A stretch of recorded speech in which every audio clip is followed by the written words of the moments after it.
السلام علیکم۔ اس ویڈیو میں آپ کو ہیضہ اور بند ہیضہ کے بارے میں بتائیں گے۔ قانون مفرد اعضاء کے مطابق انشاءاللہ آپ کو اس کی اتھینٹک وجہ، اصولی علاج اور پرہیز، اور اس کی یہ بھی بتائیں گے کہ اصل میں یہ کیوں ہو جاتا ہے اور اس کا مزاج کیا ہے، کس مزاج میں یہ ہیضہ ہوتا ہے۔ اور ہیضہ کی 12 لبیہ میں نے آپ کو ذکر کیا ہے کہ ہیضہ اور بند ہیضہ، تو چھوٹی سی ویڈیو ہے، انشاءاللہ آپ کو انتہائی مفید قسم کی معلومات ملیں گی اس ویڈیو میں۔ گزارش آپ سے یہ ہے کہ ویڈیو کو دھیان سے دیکھیں، اگر آپ چینل پر پہلی مرتبہ ہے تو سبسکرائب بھی کر لیں۔ دیکھیں، عام طور پر جو مریض ہے اس میں ہیضہ میں قے دست کے ساتھ پیٹ میں سخت مروڑ درد ہوتا ہے، لیکن بند ہیضہ میں دست اور قے بالکل نہیں ہوتے، صرف مروڑ کے ساتھ سخت درد ہوتا ہے، دل گھبراتا ہے اور ڈوبتا ہے، مریض پل پل بعد اپنے اندر کمزوری محسوس کرتا ہے۔ جیسا کہ کئی بار بتایا جا چکا ہے کہ اعصابی غدودی تحریک دماغ کی کیمیاوی تحریک ہے۔ اب کیمیاوی تحریک کیا ہے؟ یہ دراصل دو تحریکیں ہوتی ہیں، مشینی تحریک اور کیمیاوی تحریک۔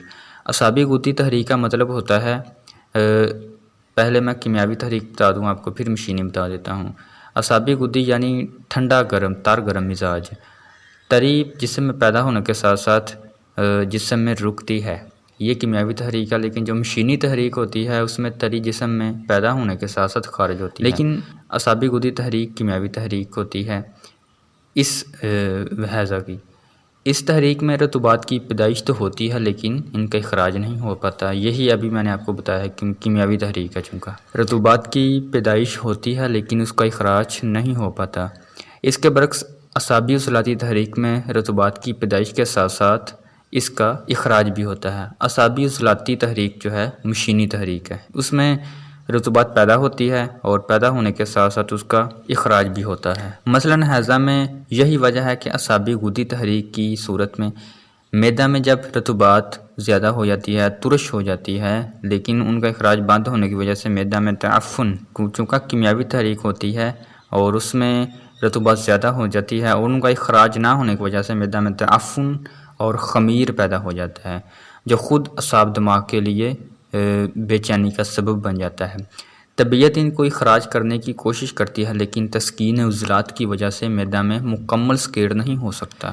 غدی جو غدد ہوتے ہیں تحلیل کی وجہ سے انتہائی کمزور ہو جاتے ہیں۔ ہمارا غدد یعنی جگر والا سسٹم، غدی سسٹم ہمارا جو ہوتا ہے ہمارے جسم میں انتہائی زیادہ کمزوری ہو جاتی ہے۔ کمزوری ہونے کی وجہ غدد میں تسکین ہے، یعنی جگر بالکل کام نہیں کر رہا، چونکہ جگر کام اس لیے نہیں کر رہا کہ اعصابی تحریک ہے، یعنی ٹھنڈا مزاج ہے، اور ٹھنڈا مزاج ہونے کی وجہ سے دل کمزور ہے، دل انتہائی کمزور ہے اور جگر میں سکون ہے، صرف دماغ ایکٹیو ہے، رطوبات زیادہ پیدا ہو رہی ہے بس۔ اس طرح مسلسل معدہ میں متعفن اور سڑی ہوئی رطوبات کے رکنے سے ان کا زہر خون کے اندر بھی جذب ہونا شروع ہو جاتا ہے، جس سے قلب غیر معمولی طور پر متاثر ہو جاتا ہے، اس کی حرکات غیر معمولی طور پر سست ہو جاتی ہے، بالآخر قلب بند ہو کر بعض دفعہ موت واقع ہو جاتی ہے۔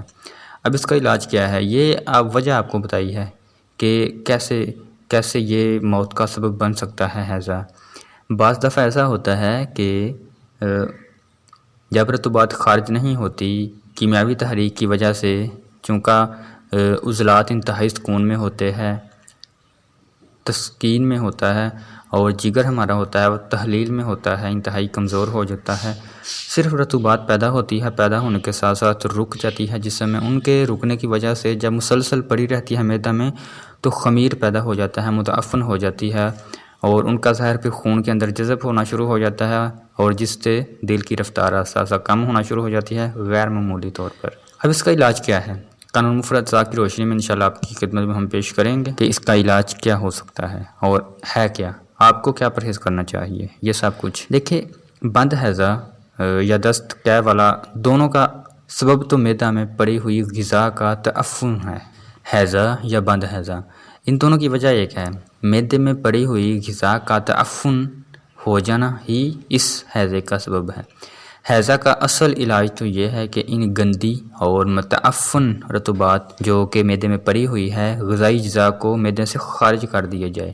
یہی وجہ ہے عام ہونے والے ہیضہ میں بھی جو ہمارے معالج کے لیے یہ حکم ہوتا ہے کہ وہ قے اور دستوں کو دیکھے یا ان میں بدبودار غذائی اجزاء تو نہیں آ رہے، اگر آ رہے ہیں تو وہ روکنے کی بجائے قے اور دستوں کو اور زیادہ لائے تاکہ جلد از جلد معدہ پاک صاف ہو جائے، جسم ان زہریلے اثرات کے جذب ہونے سے بچ جائے۔ یہاں پر سمجھانے والی بات یہ ہے کہ ڈاکٹر حضرات، جو حکام حضرات کے پاس جب مریض آئے تو ان کو اگر قے وغیرہ کی صورتحال پیدا ہو چکی ہے تو وہ دیکھیں کہ قے میں غذا تو نہیں آ رہی، سڑا ہوا غذا تو نہیں آ رہی، اگر آ رہی ہے تو ان کو آنے دے، روکے نہ، الٹی وغیرہ کو روکے نہ، روکنے والی دوائی نہ دیں تاکہ اس سے معدہ صاف ہو جائے اور جسم پاک صاف ہو جائے۔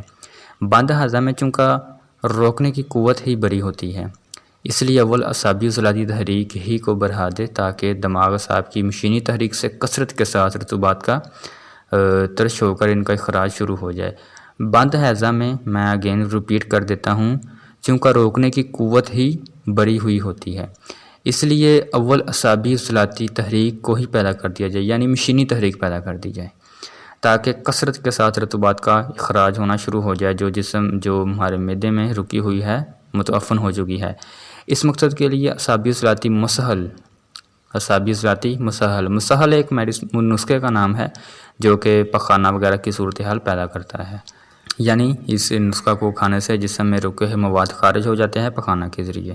اعصابی عضلاتی مسحل اس کا نام ہے، لازماً مسحل دے اور اس کا وقفہ 10 سے 15 منٹ ہو۔ اگر فوری طور پر انیمیا کر دیا جائے تو یہ بھی بہتر ہے۔ مسحل کے ساتھ اگر کوئی قے آور دوا بھی دیں تو وہ بھی درست ہے، اور مقصد تو صرف ہمارا یہ ہے کہ معدہ اور معا کے جو گندے مواد رکے ہوئے ہیں ان گندے مواد سے معدے کو صاف پاک کرنا ہے۔ جسے دست قے شروع ہو جائے تو سمجھ لے کہ مریض بچ جائے گا، یعنی جب یہ ہم نسخہ دیں گے اعصابی عضلاتی تحریک پیدا کریں گے جسم میں، جسے مشینی تحریک پیدا ہوگی تو پخانے تو آئیں گے لیکن ساتھ ساتھ قے بھی آئے گی۔ اگر قے میں وہ سڑے ہوئے مواد آ رہے ہیں، یعنی متعفن کھانا ہے اور اس کی بدبو بھی ہے، تو اس سے اتباع کرام جو مریض کا علاج کرنے والا ہوگا وہ یہ سمجھ سکتا ہے کہ مریض اب بچ سکتا ہے، کیونکہ رکا ہوا مواد اب خارج ہونا شروع ہو گیا ہے اور اس کا معدہ بھی پاک صاف ہو جائے گا۔ اس طرح اس کی طبیعت پہلے سے بہتر ہو جائے گی۔ دوسری طرف دست قے بند ہو جائیں گے۔ قلب و عضلات تحریک میں اگر جسم کو زیادہ حرارت غریزی بنا کر دے گا تو اس طرح خوفناک مرض سے چھٹکارا مل جائے گا۔ عام ہونے والے ہیضہ میں غدی عضلاتی یا حسب مقوی خاص ہر 15 منٹ بعد انشاءاللہ خوراکوں سے مکمل علاج آ جائے گا۔ یہاں پر سمجھنے والی بات یہ ہے کہ جو ہیضہ ہو جاتا ہے انسان کو، اس میں غدی عضلاتی یا غدی اعصابی نسخہ جات دیے جاتے ہیں۔ عام طور پر غدی عضلاتی نسخہ جات بہترین ہوتے ہیں کیونکہ اس میں گرمی کے ساتھ ساتھ خشکی بھی ہوتی ہے، تاکہ جسم میں حرارت پیدا ہونے سے ہی جسم باہر رہے گا، کیونکہ ہیضہ میں قے بھی آتی ہے اور دست بھی زیادہ مقدار میں آتے ہیں، جس طرح انسان کے جسم میں انتہائی گرمی کی قلت ہو جاتی ہے، حرارت غریزیاں انتہائی کم ہو جاتی ہے۔ اس کمی کو پورا کرنے کے لیے پھر گرم مزاج کے نسخہ جات، مقوی نسخہ جات دیے جاتے ہیں، ہر 15 منٹ کے بعد، 10 منٹ کے بعد دیے جاتے ہیں تاکہ جو مرض ہے اس کو فوری طور پر کنٹرول کیا جا سکے۔ یہاں پر آپ نے یہ سمجھ لیا کہ اصل میں ہیضہ کی وجہ کیا ہے اور اس کو کیسے کس مزاج میں ہم کنٹرول کر سکتے ہیں، اور اصل میں ہم نے خارج کس کو کرنا ہے، ہم نے دیکھنا کیا ہے مریض میں۔ یہ سب کچھ آپ کو ہم نے اس ویڈیو میں بتا دیا ہے۔ ہیضہ کی مکمل جانکاری آپ کو مل چکی ہے اور اس کا نسخہ بھی میں نے آپ کو بتا دیا ہے کہ کیا تجویز کرنا ہے، اور اس کے بارے میں تمام انفارمیشن آپ کو مل چکی ہے۔ انشاءاللہ نیکسٹ ویڈیو میں ملیں گے، تب تک کے لیے اجازت دیں اور چینل کو سبسکرائب کریں اگر آپ نے ابھی تک نہیں کیا ہوا۔